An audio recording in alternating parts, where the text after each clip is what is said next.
Well, howdy, folk. I'm Dallas, and I'm Camo. and just before we introduce our illustrious guest, that's a recorder, not a taser. Yeah. We're not trying to tase the people here. Yeah, we tase our guests into submission. I actually get asked that question when we pull this thing out. Ladies and gentlemen, John Barry. How y'all? How you doing? How you doing? How you doing? How y'all? Good. How are you? See you. Yeah, man. Well, I appreciate you taking the time to talk to us and everything. I mean, we've been doing Nashville Access now for about 6.5, 7 months. We're in 50 stations, 14 countries, 4 continents, all over the world. It's nice you do that with that eyebrow because you used to do it with just the one. Yeah, exactly. Well, the part on once the I shaved side. the middle, it became harder. Yeah. So we've started to do the Facebook Lives where we're going to be interviewing people around town, like John Barry and guests and other folks here in town. Maybe we'll talk to the mayor if we can ever get her on the phone. But just basically all stuff about Nashville. Everything about Nashville that we enjoy every day and take for granted that you guys don't get to see sometimes. So today we're gonna sit down and have a chat with John Barry, who, if you're familiar with country music, you know John Barry. So, and coincidentally, he's got a brand new album called What I Love the Most. There are no songs called Beer or Coffee or anything like that on the album. How many times do the words tailgate? No. Football. There's no tailgates. I don't think there's any tailgates or tan lines or trucks or tan lines. No, Daisy Dukes. Well, we're out of here. Anything about Daisy Dukes? Oh, I do have 2 pair. I was going to wear mine today, but I figured that'd be a little embarrassing for both of us. Yeah, well, there's that. Yeah. So John, what's been going on now? You got the new album going out, and I know we talked a couple years ago, and you were doing bus sessions, which I loved. Oh, thank you. That was a lot of fun. But that's just neat, though. I mean, we're surrounded by people in Nashville that can write music, that can play music, that can sing, that play. And I mean, the bartender might be the best guitar player in America here. It's crazy. So it's always really interesting and always really cool to be able to sit down and talk to someone who's not only capable of doing all that, but have you been in the trenches of hit radio? You've been on tour. You've done all the high level artist stuff. So, and the ditch stuff. Well, well, that's what I mean. You've run the gambit. You've had your highs. You've had your lows. So, Nashville is one of those places that allows you to express that kind of stuff in music. The new album you've got. It has got some. You gave us a couple of advanced copies, and we were going through it the other day. It's fantastic. Thank you. I mean, it really is. What's changed the most for you over the years musically? I don't know if anything's really changed as much as I love doing it so much. You know, I mean, I love doing it more now than ever, and being able to go in and the freedom we have to go cut a record like this, like What I Love the Most, and hi, honey. The freedom we've got to go cut a record like this, and one of the biggest changes is the doggone internet. Yeah. I didn't think it'd last 10 years, and look at it. Al Gore did good, didn't he? It's changing everything. Oh, Google. But we did my last 2 projects were Kickstarters. And, wow. Yeah, and we raised the funds with 256 people came on board and helped us put this record together. And my wife Robin was all over. She, as much work, love you, honey. It's a huge deal to take on a Kickstarter project and really do it well and really cover all the bases and take care of everybody who contributes to be a part of it and make them feel like they're involved. And she was just all over it. She did just a great job. Wow. Because Kickstarter, it's kind of pre-selling your record, but you're asking those people to invest in the project and front the money so you can go in and do it. Yeah, we try not to use the word invest. No. But because of the league, because it's not an investment as such. But they do, and we try to make sure they get their money's worth. If they buy whatever package level they purchase it, and it's everything from just getting an autographed picture, because somebody may just want to be involved, and they may just have barely anything that they can contribute, up to people who buy a show and come to their house and play for them and their friends. Cool. And but it's been a great deal. It's been a great way to do it for us. And then so we took this project on. We raised the budget considerable from the last one we did, and we were fortunate to hit our goal. And then we went over to TBN Studios up in Hendersonville and recorded the record there, and it just came out just great. We hired a great group of players to come play on the record. It's classic. Yeah, the songwriters that contributed songs. I co-wrote half the songs, and with some great writers, and then I had some other guys contribute songs for the project, and I just felt really good about it. And when we were in the studio, the day we were going to start recording, had all the musicians there, and I just sat everybody down, and I said, look, I just want to thank them first off for coming to be a part of this, but to let them know that this was there's no record label. It's just me and Robin, and we want to cut the best music we can possibly cut without any limitations at all. We're not cutting it for anybody. We're cutting it for us. We want to make the best music we can make.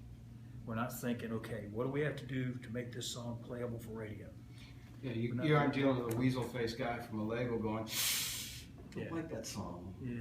It's not right. So we just really wanted to just, without restraints, we just wanted to cut the best record we could cut. And we wanted these musicians we wanted their input. We wanted them to say what they thought.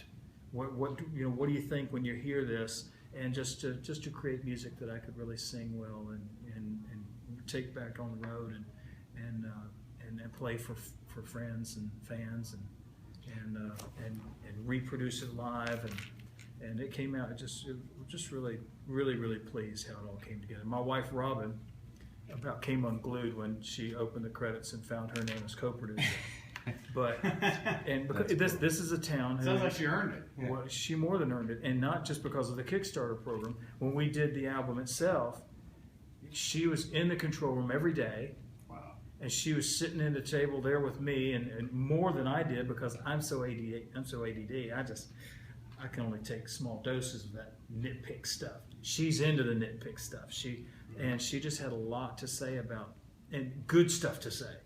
And that's in a town where spouses a lot of time get slammed because they don't want the meddling husband or the meddling wife, in there, disrupting things and how they do things and all that. But I wanted her to be there. She's a smart girl and she knows great music and she says, well, I'm not a songwriter, I'm not a musician, but she hears. Yeah. She's got great ears. And there's been times I've passed on songs. And she'll go, oh, you need to take another listen to that. And I will take another listen to it, and then I'll hear something different because she pointed something out. Ended up being a good song for us. So. I think you talk about that connection, and one thing I got listening to the record was it seems like it really connects with your audience. There's no kind of thing, well, maybe they're not going to hear that right, or this isn't the right song. It really connects with your audience, and that's really cool. That's a cool thing to get happening with a record. I hope they do. I hope folks will hear it and they'll find songs in there that will speak to them. The songs that they'll go to. Has he got a camera in my house? He writing these songs about me, Yeah. And because that's what we want. We want people to feel like that they're in these songs and that they can relate to them in a way like that. Over the years, do you consider yourself more of a songwriter or more of a musician? Like some people straddle the fence and they call it 50-50, but everybody leans 51 one way or the other. I'm just a singer. Singer? I'm just a singer. Just a singer. I get in the room with some really talented writers, and I get them coffee, and I get a co-write. The key to a good co-write. Good coffee. Now I've been fortunate over the past year and a half, 2 years. I've been writing with Rich Fagan and Brian Mabry. Wow. And we get together about every couple of weeks. We'll get together and write. And we wrote 3 of the songs together. And we wrote "There Could Never Be Another Love for Me But You," and we wrote "She Don't Need Me." No, She Don't Need Me. If I had glasses, I could really see the name. We wrote What a Woman Wants, There Could Never Be Another Love, and Got a Lot of Love. We wrote those three together there on this project. And just had a great time writing. Just a lot of fun.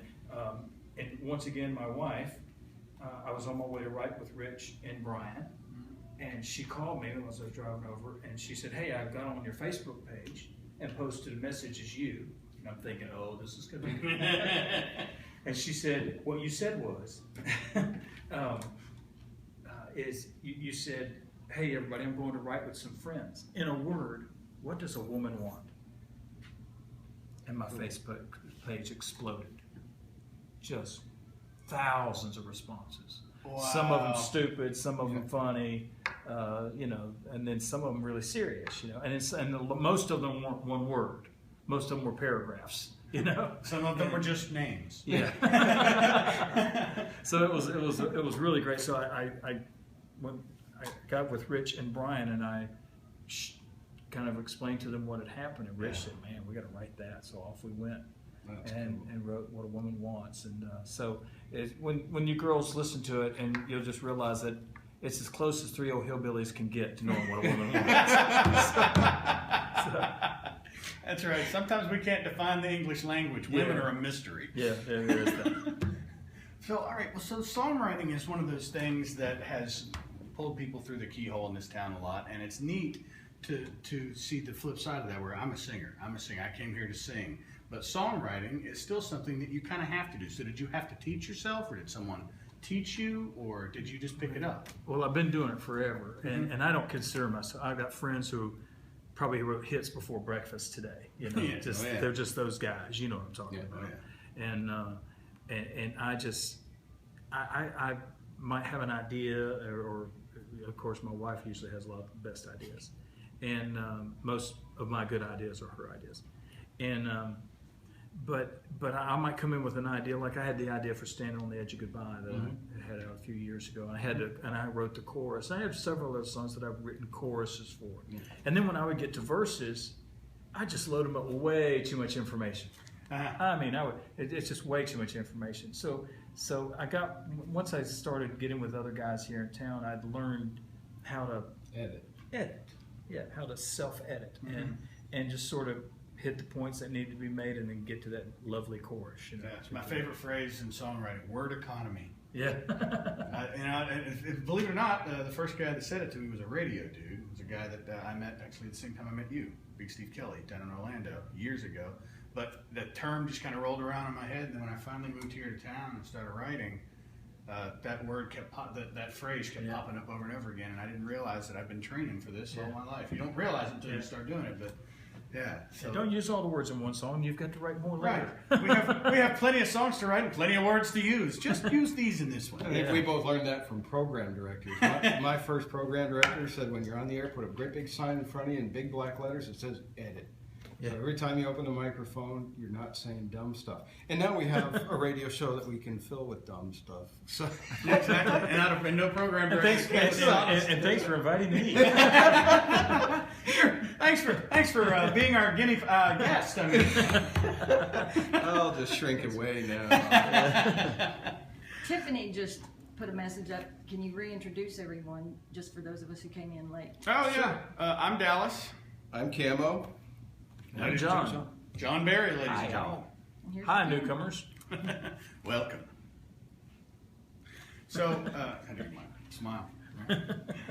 All right, so the songwriting part we've kind of covered. Now, your artist career has been kind of a storybook and a fairy tale and a tragedy, and it's been up and down and left and right. And you've come out the other end smelling like roses. How'd you pull that off? Because you are, I love the new stuff, and I love your old stuff. So, tell me about the middle. Well, I'm still waiting for that fairy tale part. But it's been an interesting ride. There's no doubt about that. When we first got started, we had Capitol Records. I was on a smaller label, part of Capitol, and things were just rocking along. And then first single barely charted. Second single, "Kiss Me in the Car," went into the top 20, Right. top 15, I think it was. And then "Your Love Amazes Me" came out and had a slow start at first and started picking up some speed. And then at Country Radio Seminar in spring of '94, late winter of '94, I did that song at the New Faces show, and that kicked it, I think, over into high gear. Yeah. And then a few weeks later, on May 10th, I had brain surgery. And if you can't get a sympathy vote and get a #1 record out of that, no. But it did. It actually was it hit #1 on R&R the morning I had brain surgery. So, wow. I don't recommend it. No. So There are easier ways to get a #1 record. yeah, are there? Yeah, really. Not Could you many. write? Could you Probably write out not some? really. That's a good point. Now that I'm thinking about it, I'm like, actually, not really. Technically, that was the shortcut. Yeah, it's at least expensive. So, Well, but yeah. Wow. So now, when you came out of brain surgery, when you got done, how long did you actually take off of music? 30 days. That's it. That's it? Actually, not that long. 30 days to the next show. June 10th, I did my first show back at the House of Blues in LA. Wow. And but I was actually in the studio a couple of weeks before that, or a week before that, we had been talking about recording a Christmas record. And we went in, I don't know why, but we recorded "O Come Emmanuel" and "O Holy Night." And The O session. the O session. And ended up, they took those two songs and put them on a disc in a greeting card form, a Christmas card form, and sent it out to all the country radio stations to say thank you for all the support during a very difficult year. And "Oh Holy Night" went nuts. I remember that. Yeah. I remember the card. Yeah. I didn't get to keep it because I was working for a program director at the time. I wasn't a program director yet, but I remember the card. He had it on his desk. Yeah. Oh, wow. And that version just went nuts. The airplay was pretty tremendous. And I think that people connected with it because when you guys have recorded, when you're recording a fun song, you want in a fun environment. Yeah. And you're recording a melancholy song, you want to have that environment. You want to, whatever emotion the song carries, you want to create that atmosphere, You want that vibe to be going on.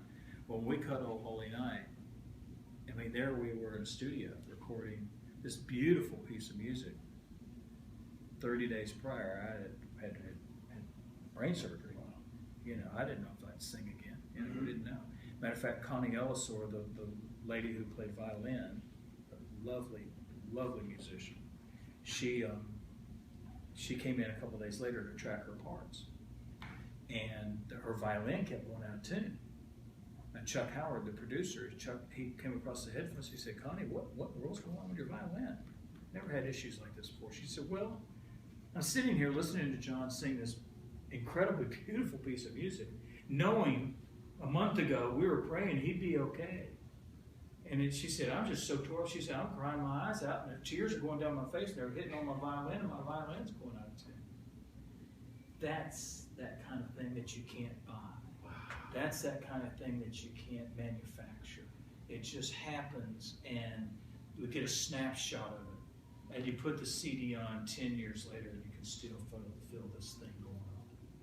That's what happened with that song, and I think that people just picked up on it, and it just was felt. And just here we are singing this beautiful piece of music about Christ's birth and sharing that moment with these people, and it just was riveting. So, But it sounds like you actually captured it on tape. Because, I talk to people, like some of the artists that you run into, and their bread and butter are the up-tempo, the rockin' songs, the stuff like that. And then you see these guys play live, and the crowd's just melting into their seats. And then you hear it on the record, and it doesn't quite capture it. And then there are other guys where they got it, you catch it.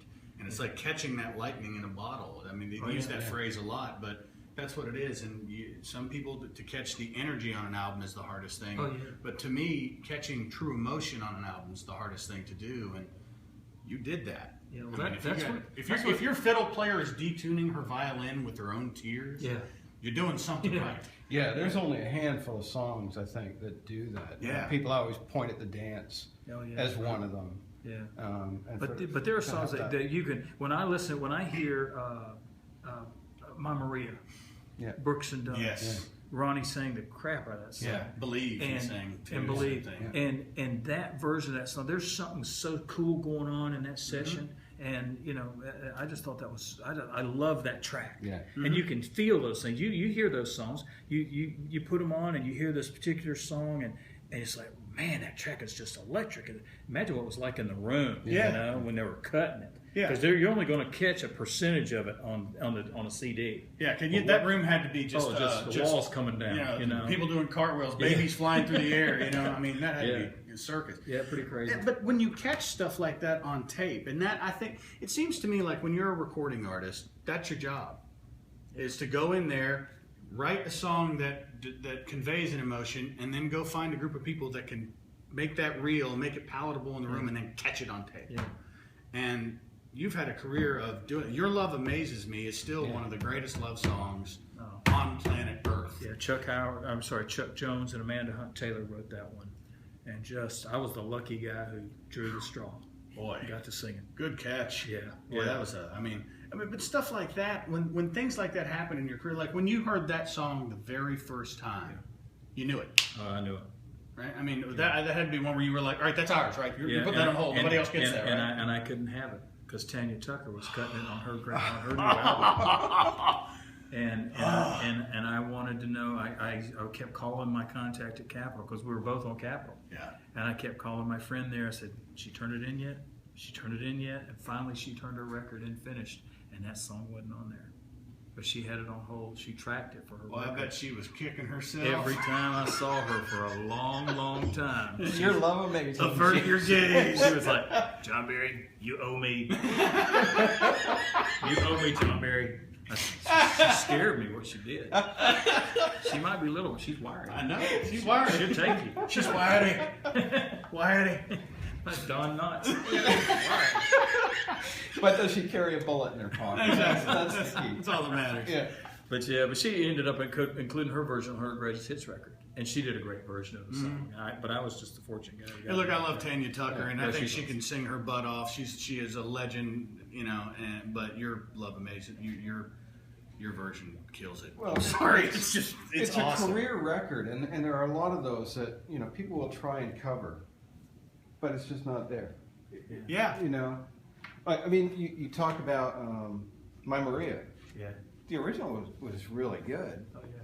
But it wasn't that. But then Kix and Ronnie go in and do that, and that becomes the definitive version of that song. Yeah, it was great. Yeah, B.W. Stevens, of course, did a great job with the song, Yeah. and it came out. And I was a kid when it came in. When I hear that song, I'm at 1207 Thomas Road, Decatur, Georgia. Oh yeah. And I'm standing outside my garage, and I hear it coming from the radio that was in the garage. My dad had a white radio set on the shop table. WQXI 79A and right now. Well, I'll tell you, a great story about that song is the end of that song. When Ronnie sings it, he does the "My Marie," and he gets to the very end, and at the end of each of those phrases, he goes, but it's full voice. It goes right out of that falsetto, but it's the only full voice part of it. So I was married at the time, so every time I'd be driving in the car and that song would come on, the song would come on, everyone in the car would be dead silent until that part. The whole car, whoever was in it with me, would go, and just keep saying, we'd be in mid-conversation and everyone would just, That's one of my favorite things about that song. But you're right, it caused you to do that. It had that kind of thing in it where every time you hear it, there's a part. You remember where you were, you remember who you were with, you remember the people that brought it to you or something. So songs like that, those career records like Your Love Amazes Me or My Maria for Brooks and Dunn. I know that after doing this for a while, we take for granted the fact that that's not easy to find. Oh no. I mean, how many songs do you listen to going just for one album? If you're going to write an album, and when an artist and songwriters are pitching you songs, you're going through what, 3,000, 4,000, 5,000 songs It's for every album? Especially when you first get going, because you're not really sure who you are. Right? Yeah. Unless you've written everything, Uh-huh. and which I certainly did not do. But just finally, you know, even like for this new record here, hundreds of songs that we listen to from great writers. But you just got to find the ones that are right for you to do, you know. And songs just sort of have their way of finding their way to who's supposed to sing them. They really do. It's crazy. Because there's so many songs that I wish I could remember. My memory's just so bad. But trying to remember, because I know there's a couple of songs that I passed on that ended up being cut. That was my next question. By other artists that ended up being a huge hit. And one that I'm trying to think, Breathe. They pitched to me. Really? Yeah. I can't hear that as a guy song. I know, and that's why I passed on it, because I'm the son. Of course, you know that same paradigm shifts too, because all of Joe DiMessina's hits were written by Phil Vassar, and they're dude songs. Yeah. So I guess it flips either way. Yeah, but you know what? I guess it's hard to picture it because that's all we've ever heard is Faith sing it. Yeah. You know, and but we heard, my wife said that's going to be a big old hit. She said, but it's not right for you. And I agree because I was passing on it. But she said, "Oh, I hate it because that's such a great song." And you know what? I've had other artist buddies that have told me the same thing. They're like, you know, like they'll pass on a song and then somebody else will cut it and it's a 6-week #1. Yeah. You know, and I've asked the question on a few, and the majority of the time I get the same answer. I always say, "Do you regret not cutting it?" And they all go, "No, because I wouldn't have done to it what they did to it and made it what it is." Yeah. And so there's you never feel remorse for passing up on stuff like that. No. The only one I have is I had a song that I cut on a record that ended up being cut by somebody else, and we were going to release our version because they weren't going to release their version, and then they heard we were going to release our version, so they released their version, and they had bigger label and bigger support, and it was at least a top 10 record, and we smoked it. They did not. We smoked it. I ain't gonna say. Oh, you ain't gonna say what? You'll have to listen through all 30 records I've done to figure that out. Have to go through the Friends John in Low Places, because Mark Chestnut cut that first. Oh yeah, that's right. And then Garth cut it, and they both released it, and it wasn't right on top of each other, but I think Mark's came out, and then just a few weeks later Garth's came out, and Garth's just gone. Mark's kind of in the dust, but it's still a great version, but you identify that version, that song with Garth. Yeah. Literally. Yeah. Well, you identify Garth with that version. I mean, and Amarillo by Morning, that was originally Chris Ledoux that cut that. That's right. Well, there are quite a few of those songs. I mean, if you look at, there's some big. Your Love Amazes Me was cut in the pop world too, right? Yeah. Was it Michael English cut it? Michael English cut that. So I mean, some of these songs they straddle the genres. You can go into the pop world, the rock world, and the country world. And boy, nowadays that's just where it's all mixed into one batter. Yeah.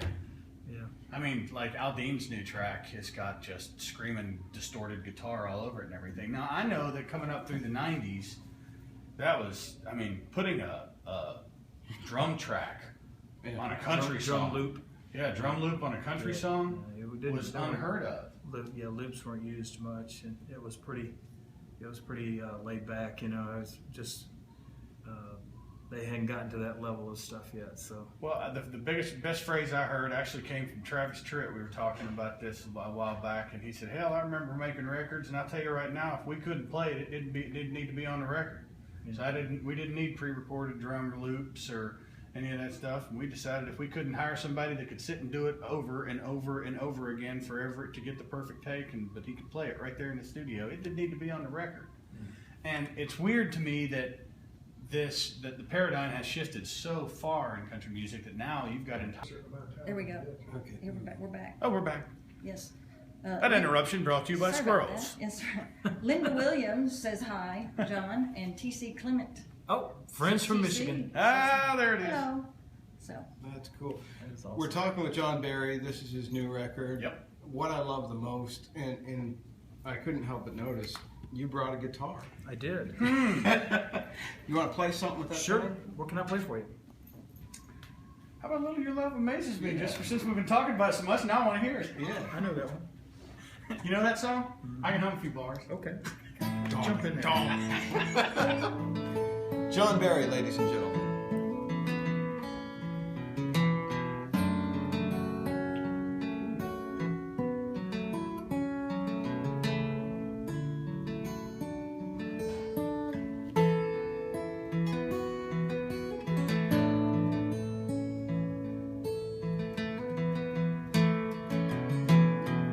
I've seen the 7 wonders of the world.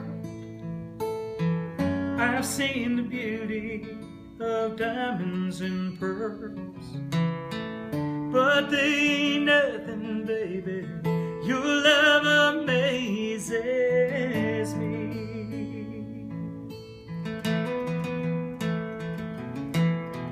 I've seen a sunset that could make you cry, and colors of a rainbow reaching across the sky.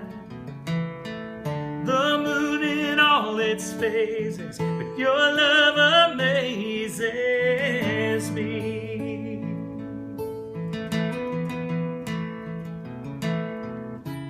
Don't you ever doubt this love of mine. You're the only one for me. You give me something to believe in, forever faithfully. Your love amazes me.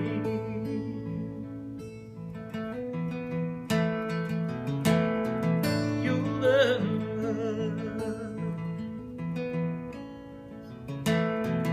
I prayed for miracles that never came. I got down on my knees out in the pouring rain, but only you could save me. Your love amazes me. Don't you ever doubt this love of mine. You're the only one for me. You give me hope, you give me reason, you give me something to believe in, forever faithfully. Your love amazes me.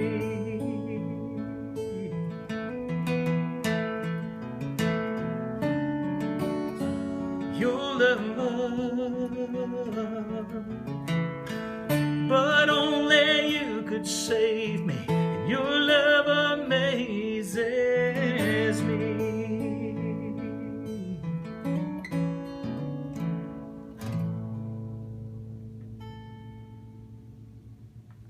Yeah.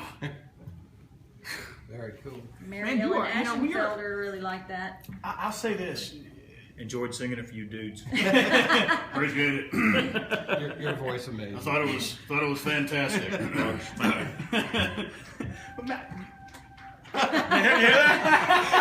That's the people, The on the peanut people on the, gallery. yeah, on the That's other side of the wall. That's great. Well, look, man, I tell you, you are an undervalued guitar player. I'm watching you do some of those chord picks, man. In my little world, I'm assuming Robin is within my little the bitty wife. realm of playing.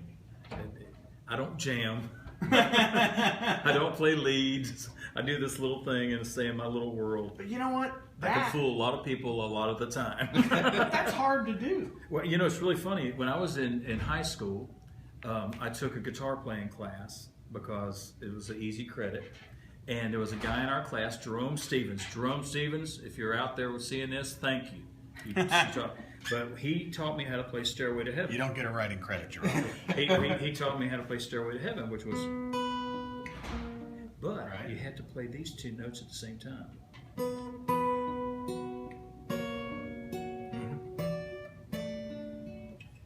So he taught me how to do this with one finger, getting it, and that's how I play.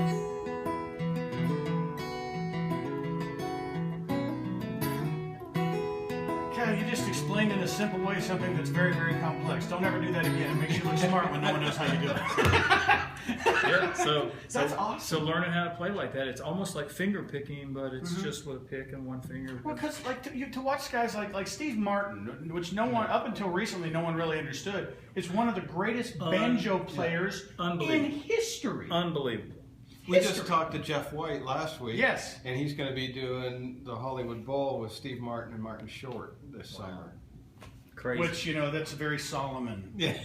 Yeah, that's low energy show. Yeah, don't you know? Yeah, but he's got this whole thing, and yeah, banjo, that's a whole nother level. You got 4 or 5 fingers going here and 4 or 5 fingers here, a few toes thrown in. Oh yeah, You know, that's crazy, man. Yeah, that's the reason Eddie Van Halen never tried it. But I point that out because like what you just did, you know, aside from the fact that you kill it vocally, that the arpeggiation on that song, not to get too technical, there's your $10 word. Send all invoices to Camo. The arpeggiation on that song, it adds so much to it, and that's what I mean is the experience of being an artist and doing this for so many years. I'm sure when you started playing that song, it didn't sound like that when you first started doing it. It develops, yeah. Yeah, I mean, so it's just really cool to see the finished product. Yeah. You know, after all these years of practice, man, because that is perfect. Well, thank you. That's really cool. How about playing something from the new record? Yeah. Sure. I'm a huge John Denver fan. Oh, I love John Denver. I grew up listening to John, and my favorite John Denver's song is his Annie's song. Yeah, cool song. And I always loved that song. And but I wrote this song, and it's funny. I was just talking to somebody yesterday that we have a mutual friend in John Denver, and I told him, I said, this is my Annie's song. This is Robin's song. For my wife Robin, I wrote this song for her. She put some little hearts up here a while ago, just so you know. And but I wrote this song for her, and it's called "There Could Never Be Another Love for Me But You." From the first time that we kissed, we both knew that was it, and we fell in love like kids right from the start.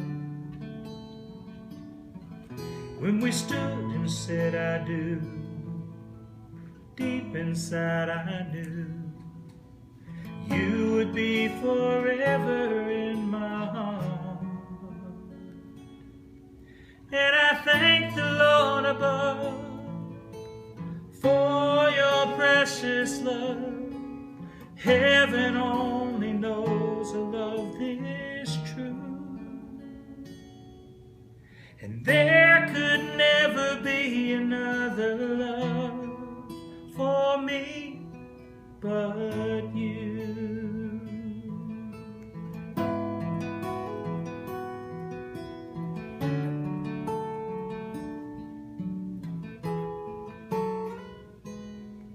Sometimes I'll watch you sleep when you're lost in peaceful dreams, and I'm amazed at just how beautiful you are. And I need you more each day, so much more than words can say. And I miss you every moment we're apart. And I thank the Lord above for your precious love. Heaven only knows a love this true. And there could never be another love for me but you.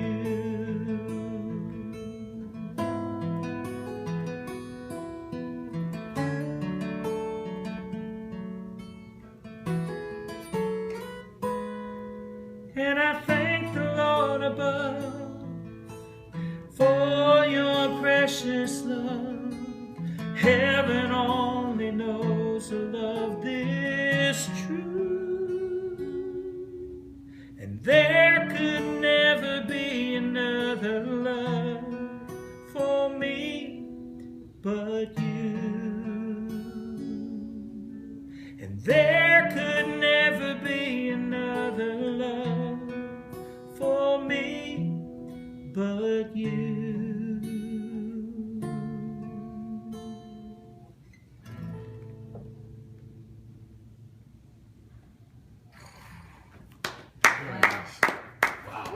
That is that's from John Barry's brand new album, What I Love the Most. And they can pre-order it now, but when does it officially become available? June 3rd. June 3rd. Buy it. You're going to love it. It's really good. Hey, ignore me for a second. What was this? I don't What know. is that? Some chord. Oh, Some chill chord. Yeah. I mean, every hair on my arm just went, what was that? Yeah. Writing with Rich Fagan. I learned another chord from him that I'd never played. Oh, yeah. I learned that one, and so that's in one of the songs that we wrote. That's an together. at 7. I know that's. I don't know what that is, but That's just like, awesome. That's like angels. Yeah. I used to write with a guy all the time. I wrote a couple tunes with him. Now he's out with Jason out there, Jack Sizemore. Oh yeah. And Jack, every time we wrote, or every song that he had written, we call those Jack chords. Because like you'd be in the middle of a song and he'd go, you know what would go good there? And then he does this. And all my buddies that are all, I'm a piano player. I'm not a guitar player. Like I can recognize what you're playing when you play it, but I can't turn my hand over and do it. So when all the guitar players are there, he'll do something and all of them go, whoa, whoa, whoa, whoa, whoa, whoa. What was that? You know? And then he's like, well, you got to here, and then this finger goes way down, you know. I mean, it's just crazy chords, so I had to ask, man. I don't know what it is. It's something, I don't know. Whew. Before we let you go, you've got CMA Music Festivals coming up Oh, yeah. in a couple of weeks. You're going to be busy. You've got a lot of stuff you're doing. Thank goodness. Tell everybody what you're doing for CMA. Let me think. Let me see. I'm going to be And at go. the Durango stage around noon. The WSM Durango stage at the Music City Center, which I did last year, and it was a blast. Oh, we had a great time.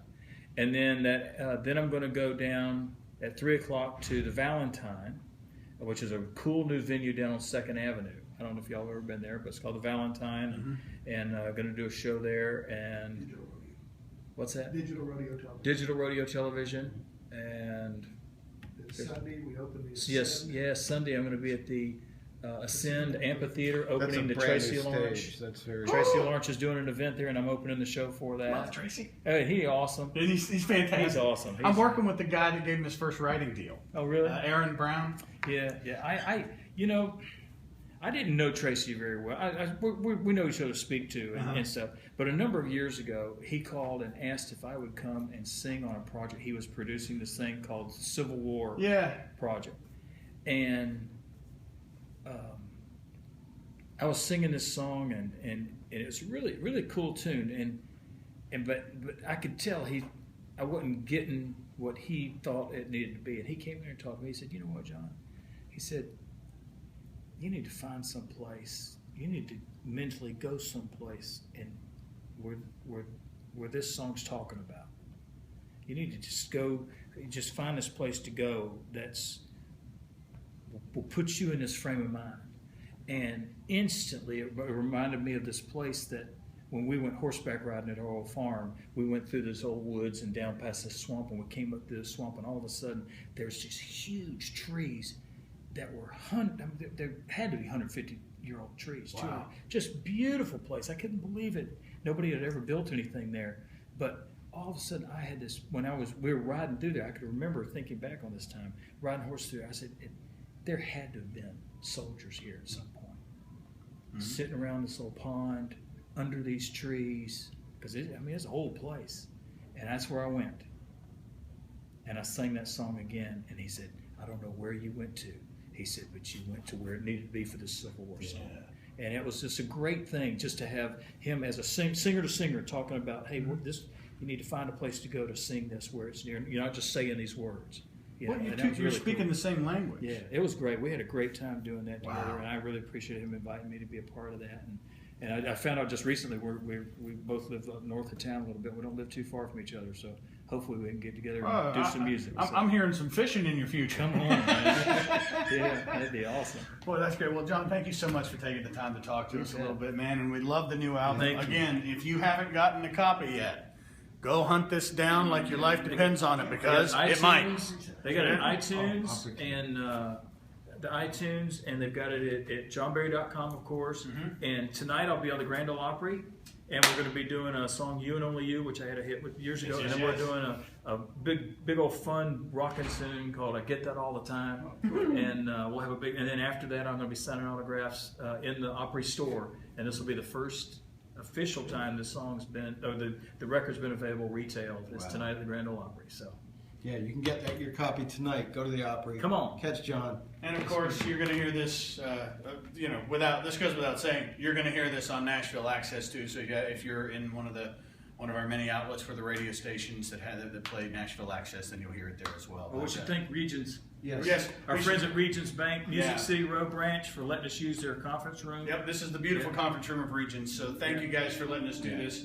I know we told everybody that we were going to be down at the Pie Wagon, but evidently they're having a private breakfast that we weren't invited to. So, we decided to take John Barry and go to Regions. Yeah. You can't go for coffee, go to the bank. It's the same thing, right, Francis? Yes. But thanks for joining us, and thank you again to John. That's great. Thank you, buddy. Thank you. Good to be with you guys. Appreciate it, bro. It's awesome.